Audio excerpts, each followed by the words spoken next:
Welcome back to the Moms Ask Why podcast. It's Chelsea and Brittany. Today, we actually have the pleasure of interviewing someone who was highly, highly requested to be on the show, and that is Dr. Elisa Song.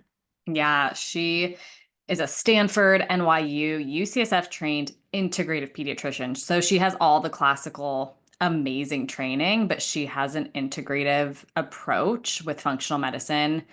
And she honestly is on a mission to revolutionize like the future of our children's health. It's amazing. Yeah, 100%. I found it like super interesting that she actually went through, the pediatrician school with all of these pediatricians that had no intention of being like a holistic pediatrician. I know. Like, I wonder what was going through her mind at that Totally. point. Yeah, She's I'm probably just like excited. side-eyeing everybody, like, I know I'm gonna be interested to see if she always kind of had that integrative approach or if she like yeah, woke up and was like, oh, this is actually kind of corrupt or what, you know? yeah, for sure. Speaking of Anyway, doctors. yeah, I was just gonna say, tell me about all of your mouth breathing nose appointments. So Sean, my husband, had his nose surgery, I want to say 2 or 3 weeks ago, which was like great. He had an amazing, for those who don't know, my husband has been a chronic mouth breather since I've known him, and he just hasn't been able to breathe through his nose. He's had awful deviated septum and he had some vasovagal fainting episodes. So he was like, you know what? I'm going to finally breathe correctly after his whole life of breathing incorrectly. So he went to the Breathe Institute in LA. It's like a really highly regarded spot. He had an amazing surgery. And then I took my daughter to because she's a chronic mouth breather. So I was like, I wonder what's going on with her. And she got a scan. And the doctor who did my husband's, surgery is amazing. He was, did the scan and basically was like, she needs her nose. I forget what he said. Basically, nose, adenoids, tonsils, tongue tie, tongue buckle, lip buckle, all the things done at once. Yeah, And I was like, well, and to be honest, I loved his bedside manner with my husband. I really did. I yeah. also, mind you, when this is happening, we're there together as a family. I have both my kids. I have Sean who's getting his um they have like they put these sticks in your nose after surgery. So it was his post-op appointment and then they were doing my daughter's, pre-op whatever at the same time. While this is happening, I have an ovarian cyst rupture. So Oh my God, I forgot about that. I, So, Sean, I've been really struggling with ovarian cysts after I stopped breastfeeding. So, Sean is in the room getting his nose sticks or whatever the heck they are taken out of his nose. My daughter is like, I have to poop. I have to poop. So, I'm walking both the kids down the hall and I stop in my tracks. I immediately like fall to the floor and I was like, oh, oof, like breathing, having my kids. I don't want to scare them, obviously, but I was yeah. in the worst pain. I got an ultrasound later and figured out I had like a double ovarian cyst rupture. So, that's why it hurt so bad this time. But this is all happening. So I also wasn't really able to I was in so much pain. I was focusing on what he was saying too, but maybe that was part of why I was also like feeling You so. were in like fight or flight. You're like, get me the heck out of here. I can't focus, probably. It came back because Sean was in the room. I came back from the bathroom with both kids and I was crying. And he's like, what just happened? It's like I had another ovarian cyst rupture. And he was like, oh my gosh, I can't believe this. Anyway, so on the topic, I need to get that figured out. But anyway, so my daughter had her scan and he basically was like, he made me feel a little stupid for not immediately being like, yeah, I'm signing up for everything. Like, let's do it. I was like, well, what's the recovery time for all of these things? And look, I know in his line of work, he does this all day long. So he's like, this is no Yeah. big deal. I just don't know. It was in the bedside manner that I had the experience with my husband's surgery.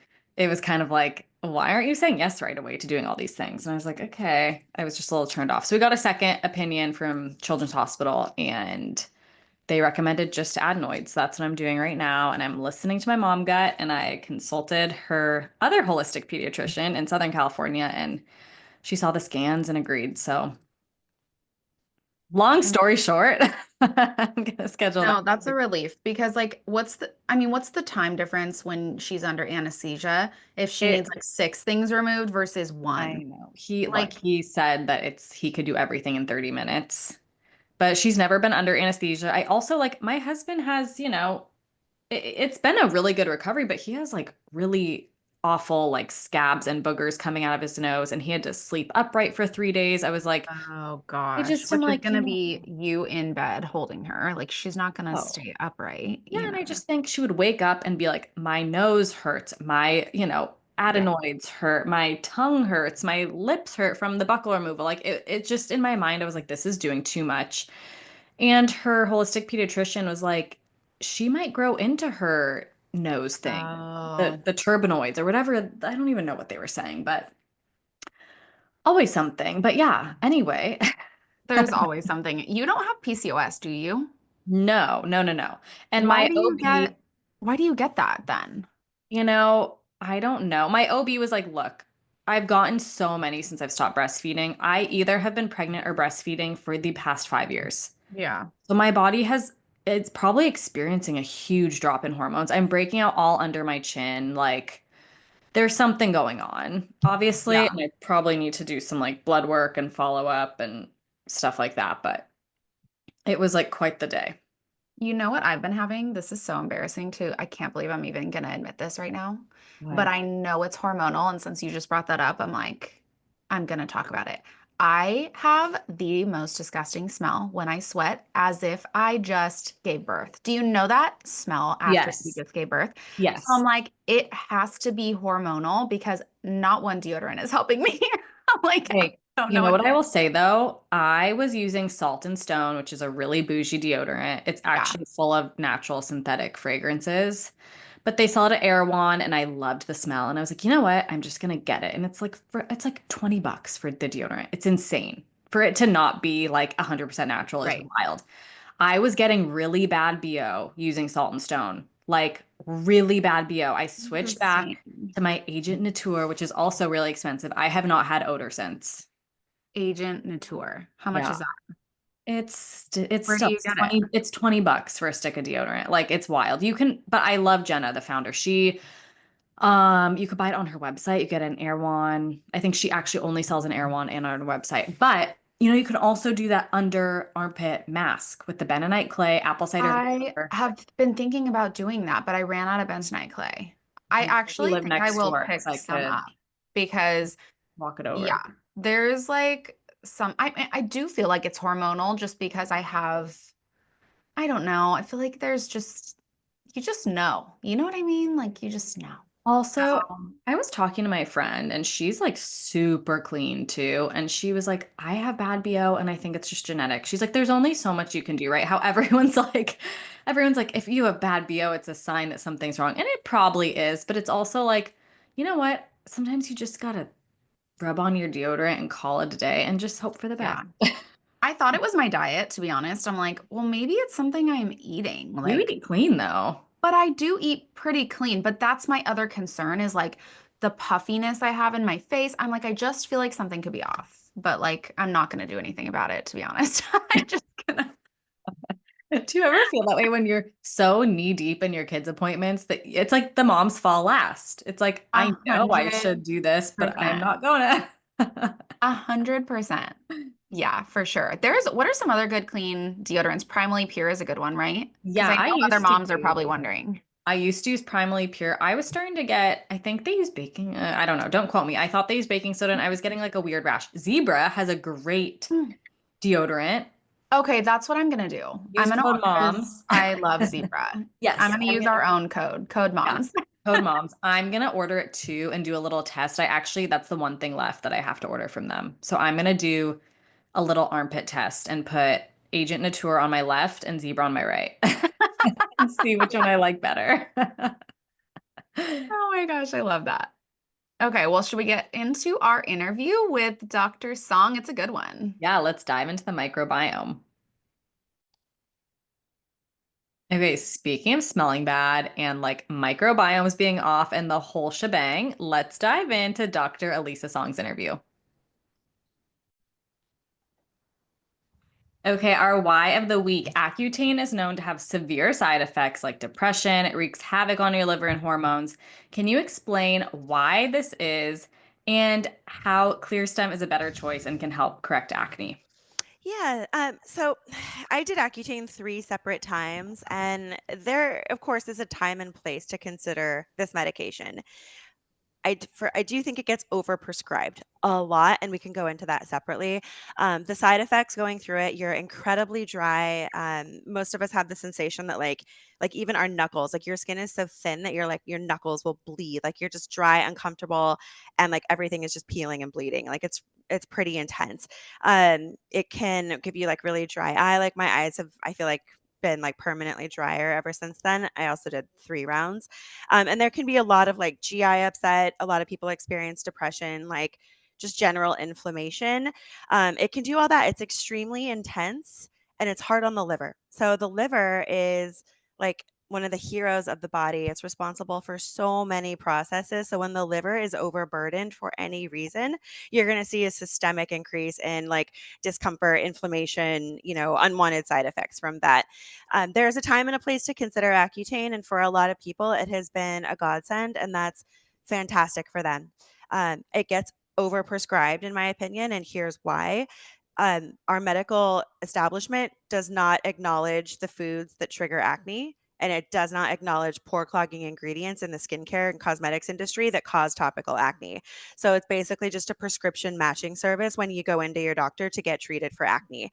A lot of derms, they feel very handcuffed. Like we're friends with a lot of derms, like a lot of derm NPs, and they've expressed to us that they feel completely trapped and handcuffed when it comes to acne because there's no coverage of pore clogging ingredients in medical school. So it's like topic non grata in the derm's office, right? But there is a sensation of using products and breaking out. Like this is obvious, right? It's just not covered there. So instead of analyzing that really common cause of acne, they have to go straight to medication. So it's birth control, antibiotics, then stronger antibiotics, then spironolactone, then Accutane. That is the playbook. I did it myself for that whole playbook cycle repeat. I did it all like 3, 4 times over the course of a decade. My acne still came right back because of pore clogging ingredients in my skincare. So what are those ingredients that you're mentioning? What? They're pore cloggers. That's the name of the category. They're pore cloggers. They're agents. They're filler agents. They're thicker than your natural oil. These can be Okay. things like base ingredients in your lotion or base ingredients in your makeup, things that the average consumer and the average physician is not educated on. Things This is like Mhm. stuff that you only know if you're deep in the cosmetic world and you're a formulator, right? Yeah. So it's things like ethyl hexyl palmitate, isopropyl myristate, glycerol stearate SE, random things that are intimidating to look at and that most people can't even pronounce. So and there's about 100 of these filler agents, so it's not just one or two things. That's why we made a checker actually where you can just copy and paste the ingredient deck to your products and figure out it'll tell you in red if there's something in there that is likely to clog your pores. So that whole conversation around like comedogenic scale and if something is non-comedogenic, it has to do with the ingredients in your product and how likely they are to clog your pores. And like I said, there's about 100 of them. They can be some oils, like some you would recognize, like coconut oil. Coconut oil topically, incredibly pore clogging. Don't use coconut oil on your skin if you have acne. Really? Yes, it can leave like orange balls of wax inside the skin. I pull them out constantly when I'm doing extractions. I can always immediately tell when someone has coconut oil in their products. So, like some of them are, seemingly innocent and familiar, like coconut oil or shea butter, and then a lot of them are the ones that you would never know to look at, like isopropyl myristate. But those ingredients are extremely common in my experience. They're in like I would say about 95% of most products out there, including like moisturizers, sunscreens, makeups, hair conditioner. They're very common filler agents, and companies use them because they're cheap and they have a long shelf life. You Wow. know what's crazy is I have been using your Clear Stems. It's like I don't know the exact name. I should have come prepared with the exact The name. You will exfoliator. probably know. It's the What color green. is it? It's You're talking about green. vitamin scrub. Yes, the Yes. exfoliator. I Yes. use it every day in the shower, and I've struggled for years with the worst blackheads on my nose. And just talking to you now, I'm like, that's why I don't have blackheads anymore, is because I've been Mhm. using your product that doesn't have these fillers in it anymore, is my guess, right? Because I am not like a skincare girly where I have like a 10-step routine, which I would love to get into that on what we should be doing, Okay. Danielle. So We could if we totally can go talk about into that. I that. would love to. But yeah, I just want to say, like, absolutely love that product because I do think that it's significantly helped with not clogging my pores. You are 100% right. So, exfoliating a little bit is really important for everyone, no matter their skin type. If you have acne prone skin or thick skin, or you get like really congested and your pores get clogged, you'll want to exfoliate a little bit more. And I'm happy to provide some tips on that. But for your skin, you're not extremely like acne prone, if at all, from what I can see. But nearly everyone gets a little blackhead congestion activity on their nose. So when you exfoliate a little bit, even with just our vitamin scrub, because it's gentle but effective, right? It just clears the pores out. The Yeah. other part of the conversation is what you're using on top of it. So some people can exfoliate and using our products and their skin's getting better, but if their makeup still has a pore clogger in it, they might still experience congestion because they're reclogging their pores. So Right. knowing what's in all of your products is really, really helpful. But most people, just like you, like they switch to one or two of our things and they already see a huge difference. Amazing. Yeah. What I made will go ahead, Chelsea. sorry, I've so many follow-up questions because I'm so fascinated with all of these ingredients. What makeup is not oh my gosh, pore clogging? I can't talk. Sorry. There's a few of them out there. For a liquid, I really like the Make Beauty. It's their dewy skin tints. It's Make Make. They have a really really nice acne safe foundation. It's really dewy. It's hydrating. I love it. Trish McAvoy actually has a few different options that are really seriously non-comedogenic, and they look fantastic. And they have some anti-aging ingredients too. So I really like some of the Trish McAvoy options. And then there's a line called Priya, Prii. A lot of us acne specialists, estheticians know about that line, and we carry that in our clinics. That's what I personally use, and I always go back to it. I love their loose powder. It's just fantastic. And then there's a few other ones out there, and we always get in trouble when we say this thing is non-comedogenic or this thing's acne safe because brands can reformulate at any moment and we won't know. And there are some formulations out there where they might have like one pore clogging ingredient way down at the bottom of the ingredient deck, so it's not that high of a percentage of the formula. And for some people, that product might still be fine for them, and that's totally okay. But there are a few options that have a comedogenic rating of 0, and it's Priya, the Make Beauty Dewy Serum Tint Foundation, and then some of the Trish McAvoy ones. Amazing. And I will say too, I have never struggled with acne really. And then I stopped breastfeeding and my hormones like took a tank and I switched over to your like bounce back serum and your Mm. clarity. And first of all, the bounce back serum, I would say if someone's to get like one product, wow, it looks like diamonds. Like when you put it on your skin, it just gives you like an automatic filter, I swear. But anyway, all that to say, your products, I think, have been so helpful for me postpartum because I was getting hormonal acne all on my jawline, and this really cleared it up. That makes me so happy to hear. Moms go through so much with their skin, so Yeah. much pregnancy and even after the baby comes, the not sleeping and the disruption of like your normal flow and like what you're eating, like all of that. Like moms go through so much with their skin, not to mention all the hormonal changes. It's like it's never just one thing either. So I'm so glad it helped you. That makes me really, really happy because you also, if you're breastfeeding, you have to be really careful what you're using. So all of our skincare is designed to be pregnancy and breastfeeding safe. Yeah, that's amazing. I want to quickly tell us your why, and also let's go back to the food that you were talking about. Like, what are foods that people should stay away from if they are struggling with active acne? Yes, the food. Oh God, it's such an important topic. Eggs are one of the biggest acne triggers that you would No never guess. way. Egg whites specifically, it's wild. Yeah. Wow, I eat eggs like all the time. So they're a superfood for some people and they're inflammatory for others. And it's not a classic like egg allergy because that's actually a really low percentage of the population, but there is something about that type of protein that is hard for a lot of people to digest. There's also a lot of other possibilities of why eggs can break you out. It can be the bacteria content, it can be the progesterone that's naturally in there. Like if you're eating a lot of eggs every single day, it could potentially throw off your hormones a little bit. But the albumin protein that the egg whites are made of can be hard for some people to digest, and it bothers the lymphatic system. So you'll see acne from eggs in a couple specific patterns on the face. It'll be on your neck, like where your lymph nodes are, like Wow. right under the jaw right there. It can kind of carry along the jaw, and it can also be in the lymphatic pathways on the face. Generally, like this is how I can tell someone's eating eggs. Their forehead will be like totally smooth, and then they will have like like red cystic acne in their lymphatic pathways on the face. No What about way. right here? Is that what you're talking about as well? Like in your chin area too, or is it He's kind of talking just about under, which is interesting because I have really suffered with that like postpartum. So I'm wondering if I should take away eggs for like a month and see what happens yeah, you How should. often are you eating them? every day. Yes, absolutely. It's a trigger. I would say take them out. Wow. And this is what an endocrinologist would do. This is what a functional medicine person would do. You go through elimination diets. Eggs Okay. is always on that list. So Wow. if I were you, I would stop eating eggs for about 2 months. Get them Okay. completely out of your diet. If it's like baked into something, it's fine. But we're talking about the actual like amount of egg white protein. Okay. So eliminate that for about 2 months, maybe 6 weeks, 8 weeks, and then you purposefully reintroduce it and you see how your skin responds. So interesting. So Yeah. what else? Like peanuts, like give us the whole thing. Like are nuts, I've heard nuts are skin cloggers. Like give us your like naughty list. So nuts are a little bit different for everyone. I think the only nut that can really backfire on you is peanuts.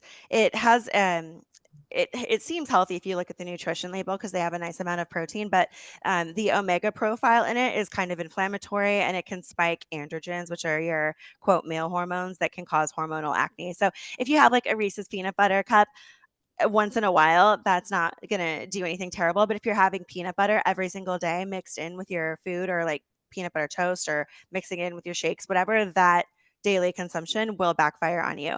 There are nuts that are really good for you, and I've never seen them break anyone out. Macadamia, cashew, almonds are generally okay, but almonds aren't as healthy for us as we think they are. They're pretty much all omega 6. So I don't eat a ton of almonds, but cashew butter, macadamia butter, go nuts. Those are good for you. Okay, wait, Danielle, let's backtrack. What is your why? Like, why ClearStem? Why did you start this company? Because of my own skin struggles, I'm extremely acne prone. Like, I'm like one of the most acne prone people I've ever met, even in my career of doing this. So it runs in families. There's a genetic component. There's a couple different genetic components, like the rate of like keratin production, like how quickly your skin produces keratin protein, and then also like how much oil you produce. So those are the two genetic components. There's probably more, but then there's other environmental and lifestyle triggers that will determine how bad it gets. So it runs like the worst type of acne, like grade 4 cystic acne on both sides of my family, well into adulthood. So I never stood a chance. So I was studying biology and planning to go into medical school, studying biology, immunology, and genetics. And when I was, in this student mindset and just like eager to sponge up everything, I was also going through the worst acne of my life. This is when I was in college, and I would go to my appointments with a list of basic questions like, what should I be eating for my skin? Or, hey, I notice when I have alcohol over a weekend, if I'm drinking all weekend, my acne gets worse. Why is that? Basic questions. And none of my providers were ever able to answer any sort of questions. It was all just prescriptions, prescriptions, prescriptions. So I was like getting no answers and just getting more of these prescription, to go fill. And I'm like, I'm taking all these pills and I'm not getting better. Like, what is going on? So I wound up not going to medical school because I got pretty disenchanted with the medical system and wound up just being in the corporate world, and then had to do Accutane 3 times over the course of my 20s. I was about to turn 30 and the third round of Accutane failed and my acne had come back again. And I was like, screw this, I'll have to figure it out myself. So I enrolled in esthetician school at night just to get information. And while I was there, I saw that like treating acne was the medical profession I had always dreamed of, but I never knew existed. It never occurred to me to become an esthetician, but it's kind of the best career ever. So, yeah, I started San Diego Acne Clinic shortly after I menteed under a lot of people in San Diego and worked at some med spas and worked under some really talented people to learn. And then I started my own clinic. That's San Diego Acne Clinic, and I still have that. It's in La Jolla, and yeah, that was my journey. That was my why, and it still is. And if I'm not careful, like if I eat an omelet, I will absolutely break out. Like I have to be really careful. Wow. And I mean, look at your skin. You would literally never know that you struggle Yeah. with cystic acne. Like you don't have any scarring or anything, which is amazing. I do, I do. I have makeup on right now, but I actually got I tried to do a bunch of lasers and light therapy and really aggressive stuff, and yeah, it kind of backfired on me. I have Peruvian in my lineage, so we pigment. So I you wouldn't know it by looking at me, but I hyperpigment really easily, and I actually got like brown spots and white spots and melasma from the last aggressive laser that I did, and I was like, shit, more problems. So, I've heard um, mixed things on the lasers. Like, I'm sure just like everyone has a different background. Like you said, like everyone responds to the lasers differently. it's very different for everyone. It totally depends on your post care and how compliant you are. It depends on what else you're using, and it depends on the type of laser and is it the right thing for what you're hoping it will do. I don't recommend lasers for active acne. You have to get the source of the acne under control. Otherwise, it will come right back. And then you're dealing with skin that's still inflamed and healing from the laser, but is also getting new inflammation from the acne. And that's when scarring can get really, really bad. So I never, ever recommend strong lasers if you still have active acne. Yeah. And let's talk about like B12, vitamin D, zinc, even, some supplements can cause acne. And tell us about Definitely. how like your supplement line is different and acne safe. Yes, thank you. Good question. So there are a lot of vitamin triggers that break people out. B12 is a huge one, especially for women, because I think every woman kind of relates to like needing a little more energy here and there, especially moms. Yeah, women, we do so much. So a lot of the blends that are marketed to us have a lot of B12 in them. And the thing is, it's not the B12 inherently. B12 is fantastic. It's the dosage. The difference between a medicine and a poison is the dosage with a lot of these things. So I'll see dosages that are like 100,000% of your recommended daily value. That's too high. Like, Yeah. it's just too much, and that can mess with hormones, and I've seen too much B12 cause acne right on the jawline. In fact, that is, like, one of the most common causes of acne on the jawline, and it is, technically hormonal because it's messing with your hormones, but it's from your vitamins. I also see hormonal acne being caused by too much vitamin D, especially if you're not taking the right cofactors. And that'll show up on the chin, actually. Dairy is another food-based acne trigger. I think most people are aware of that, but so dairy, cheese, Greek yogurt, milk, whey protein, anything in the dairy family will break you out on your chin if you are acne prone, and you'll see it like within a couple days. So my point is that dairy and D, vitamin D, if you're taking too much of either, will get you where you'd have a goatee. Wow, even like raw milk and raw cheese and the good stuff. It still has the hormones in it. Wow. Yeah, it has Yeah. insulin-like growth factor hormone. So the fact that it's even more like close to the source means those hormones are probably even more present because it hasn't been pasteurized. So yeah, I do think if you want some dairy, sheep's milk is the best option because it has the lowest amount of IGF hormone. Wow. And what about beef tallow now that we're on the topic of like Ooh, good one. Yeah. Cook with it. cook with it, don't put it on your face? You can put it on your feet and your knees. That's it. Okay. If you it's so gross. Every esthetician I know just like wants to throw up in her mouth when she hears that people are putting beef tallow on their faces. It's a comedogenic rating of 2. On a scale of 0 to 5, beef tallow is a comedogenic rating of 2. Do What the does that math. mean? That means it's moderately comedogenic. What does comedogenic mean? Oh, I'm sorry. comedogenic means it's going to clog your pores. Got it. Okay. Okay. Think Perfect. of it that way. Yeah. So it's Okay. a comedic, it's referencing the word comedone, which is like a technical name for acne or clogged pores. So comedogenic, it's going to clog your pores. Just think of it like Okay. that.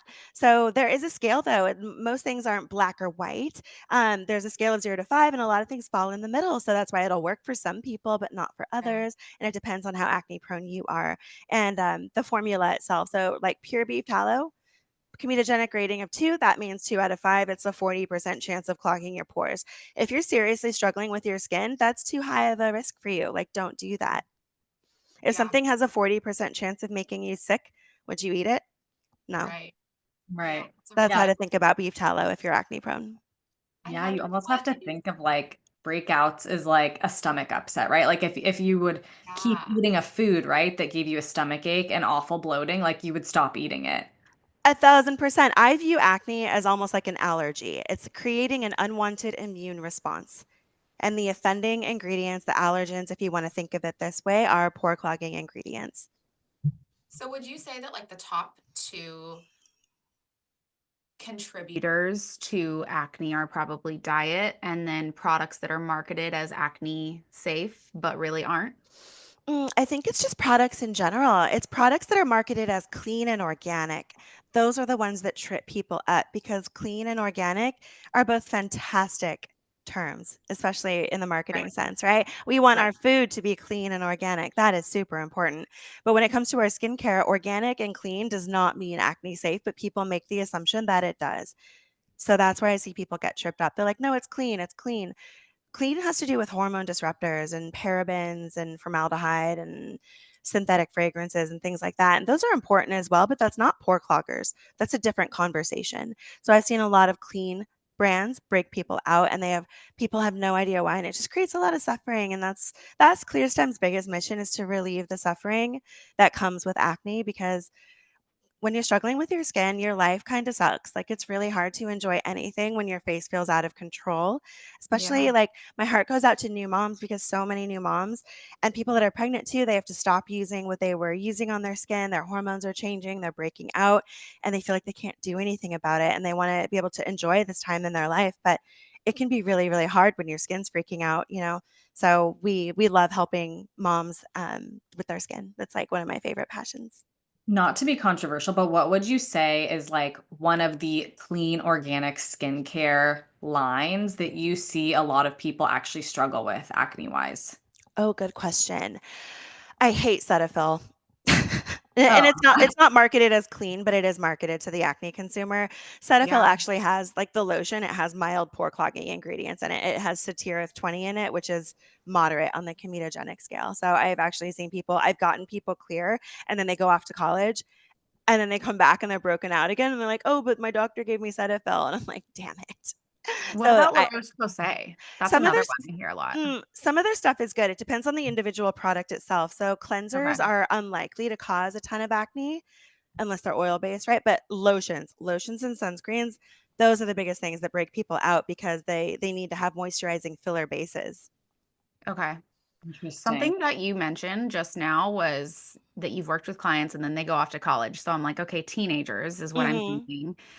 I want to talk about two things. Number one, how birth control is given out like candy for acne in Mhm. teens.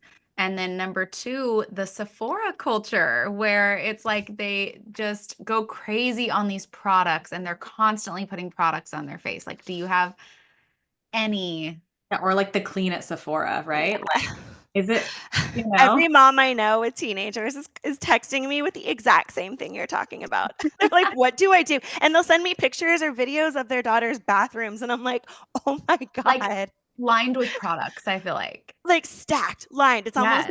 It's almost like a drug addict where they're, like, hiding them under Like their a pillow mini because they ran out Sephora. of room. Yes. Yeah. Yeah. Yeah. I think it's, there's a couple of things going on there. It's social media, it's really good marketing that ties into people's wants and desires and insecurities. And kids are susceptible to that just like anyone else. And then it's the fun of it too. It's fun. It's fun to play with makeup. It's fun to talk about it with your friends. It's fun to learn about ingredients. So there's that genuine fun aspect of wanting to try everything. I think that, when you're a teenager, your skin starts acting up largely because of American diet, hormonal shifts, and then just like if you're acne prone, that's when it starts to show up, as during puberty. So and then you get your period and it gets worse during your period, so it's this whole cycle that these girls are thrown into. And they go to Sephora, you go to where you want to go thinking you're going to get a solution, so you try a couple things. Those don't work, you try a couple other things. You get served an ad on TikTok, everyone's loving this thing, you go buy that. Your friends at school are talking about this other thing, you go try that. If you're into makeup, that's a whole other set of 12 things that you want to play with. So I think it's just the same reason we all want to buy and try, but they don't understand pore clogging ingredients yet. So they're trying all the wrong things and their skin's not getting better. So they're stuck in this cycle. What would you say is the biggest misconception about acne treatments or products that you frequently encounter in your work? Biggest misconception. I really think the pore clogging ingredient conversation is so poorly understood by conventional dermatology because it's not covered in medical school. Neither is the nutrition information as it relates to skin. The average physician Yeah. program contains about 15 hours. It's 11 to 20 hours of nutritional education in the entire physician program. This is from a study that was studying this exact thing because there's no nutritional information given in our medical system. So anyway, that limited amount and scope of nutritional education, and none of that is even related to acne. It's related generally to contraindications to the medications that will be written. So there's a huge lack of understanding of that. So when we have a system that we are in where our providers are not really able to talk to us about that because it's not within their scope, and it's a prescription based system because there's no money to be made unless somebody's on a prescription. There you go. There you have it. So that's why pore cloggers are like, viewed as like this topic that is like weird, or it's a myth or a misconception, or people don't understand the gravity of it, but it's very obvious. Like I feel like anyone with like a 5-year-old could put this together, right? Like what you put on your skin can break you out. Everyone who struggled with acne knows that when they put on a new sunscreen or moisturizer or makeup, they can break out from it. And that is from pore cloggers. So we're really happy to myth bust on that and to make people aware of just how important it is. Yeah. If someone's listening, right, and let's say they have like cystic acne, what would be, or even just like a new mom, right, hormonal breakout on the jaw, like you were saying, what should be their first step? And what would be like their first product? I know you guys have a quiz, right, that they can take, Yeah. but what would you recommend to a new mom who's like, oh my gosh, this chin acne is wild. Like, what the heck am I doing? I've never struggled with acne. Ooh, okay. If they've never struggled with acne, then they're not watching their diet. So I would immediately look at dairy, especially for the chin. Dairy gets you on the chin where you'd have a goatee for the most part. It can show up other places, but that's like the first place it gets. So I would say dairy immediately. So cheese, creamer in your coffee. If you're having protein products like protein bars or protein shakes and it has whey protein, that will keep you broken out. So I would say immediately eliminate dairy. And then I would ice pack it. When you have a cystic one, you want to ice pack it a few times a day to get that inflammation down. That's the best and quickest thing you can do that like won't backfire on you. So taking the quiz is important too. It'll help you think about the things in your diet and in your pantry that could be working against you. Vitamins are another big thing. We're spiking our testosterone and messing with our, pathways with all the vitamins that we take. And some are fantastic. Most are actually. And then some, when taken in too high of a dose, can mess with your hormones in a way we weren't expecting. So I'd say look there. So if someone's like, oh my God, I'm breaking out on my chin, I would say it's dairy. If they're breaking out along their jawline, I would say, is it eggs? Yeah, so interesting. Yeah. And what are your like, give us like your top three like favorite clear stem products that like are good for anyone. Oh, Mind Body Skin. Our hormonal acne supplement is a life changer. It changes lives every day. So it has some DIM for estrogen dominance and estrogen metabolism. It has a liver and lymph detox blend with like echinacea. It has some turmeric in there for inflammation. It has some vitamin A, vitamin B5, which is really important for acne. So those two things help with inflammation and oil. And then it also has 5-HTP, which helps us with our stress and PMS acne. So Mind Body Skin is like the natural alternative to Accutane and spironolactone. It's freaking amazing. That's my favorite. Then the two topical products, I would say Hydroglow, our moisturizer. That's where people should start because most other moisturizers do have pore cloggers. So it's really difficult to find one that doesn't. And ours does not, but it also has like stem cells and bakuchiol and other things that we want for our skin. So the moisturizer is an A plus. The other one, I'd have to agree with Chelsea. The vitamin scrub is amazing. It's the best scrub ever. It's moisturizing. Like most scrubs are really drying. Ours actually hydrates your barrier. Amazing. And yeah, you guys, if you are listening, ClearStem gave us a code. So if you type Moms Ask Why at clearstem.com, you get 15% off, which is so generous. So thank you so much, Danielle. Of course. Um, and what is like one of the most, we'll end with this question, the most underrated like food in your kitchen that could give you glowing skin? What would you say? Ooh. Oh, I love this question. Underrated food. Cucumbers. Ooh. Eating your Ooh. hydration. A lot of your hydration actually comes from the food you eat, and cucumber anything that, like, as it breaks down, gives you a steady stream of hydration is fabulous. So, okay, cucumbers and cantaloupe. I love cantaloupe. That's my favorite. Okay, amazing. We love that. Danielle, thank you so much. Give us your socials. Tell us where can people get ClearStem. It's in Erewhon too, I saw, which is amazing. It is, yeah, all 10 locations. Yeah, we love Erewhon. I could rant for 5 minutes about why I love Erewhon and I know. how socially interesting it is from a sociological perspective.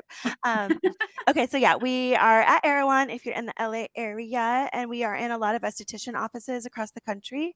There's a few thousand of them that carry us that you just kind of you can email us and we can tell you if there's one local. And then clearstem.com, and then on social, I am Danielle, the acne guru, and just ClearSTEM Skincare on all social channels. Okay, Danielle, thank you so much. This was so fun. Thanks, ladies. So, thanks for having me.